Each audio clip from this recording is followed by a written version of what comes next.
বন্ধুরা, তোমরা কেমন আছো? আশা করি তোমরা খুব ভালো আছো। আমিও খুব ভালো আছি।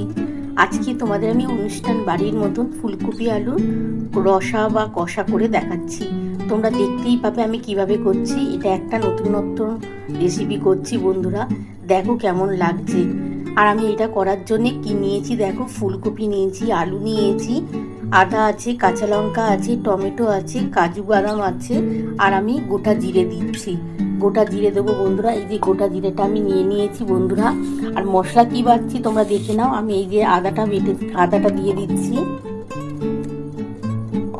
কাঁচা লঙ্কা দিচ্ছি, কাজু বাদামটা দিয়ে দিলাম,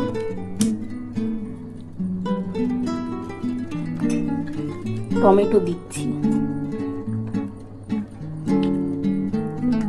আর এই ধনে পাতাটা এটা পুরোটাই বাটবো।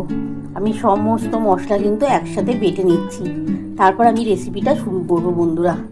আর একটুখানি কাশ্মীরি লঙ্কার গুঁড়ো দেবো বন্ধুরা, একটু কালার হওয়ার জন্য। চলো বন্ধুরা, মশলাটা বেটে নিই, তারপর তোমাদের দেখাচ্ছি। বন্ধুরা দেখো, আমি কিন্তু আলু ফুলকপির নিরামিষ রেসিপি করছি। এটা কিন্তু একটু নতুনভাবেই করছি। আর এটা কিন্তু অনুষ্ঠান বাড়িতে যেমন নিরামিষ রেসিপি হয়, অনুষ্ঠান বাড়ির মতনই করছি। খুবই টেস্ট হবে, খুবই ভালো লাগবে খেতে। তোমরাও বাড়িতে এইভাবে করো। দেখো আমি কড়াটা বসিয়ে নিয়েছি, কড়ার মধ্যে তেল দিয়েছি, তেলটা একটু গরম হয়ে গেছে বন্ধুরা। এবার আমি আলুটা প্রথমে দিয়ে দিচ্ছি। আমি প্রথমে আলুটাকে দিয়ে দিলাম বন্ধুরা। দেখো বন্ধুরা, দেখো আমি কি মশলা বেটেছি নিরামিষ ফুলকপি আলু করবো বলে। এটা সম্পূর্ণ অনুষ্ঠান বাড়ির মতনই খেতে হবে, এত টেস্ট হয় বন্ধুরা কি বলবো।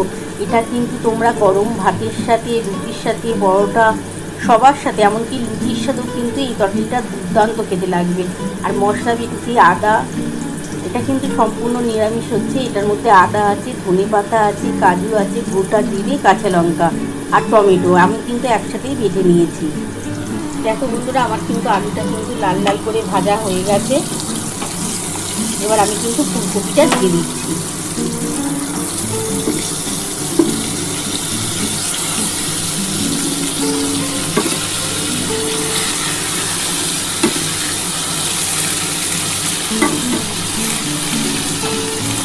এটা ভালো করে ভেজে নিতে হবে আলু ফুলকপিটা।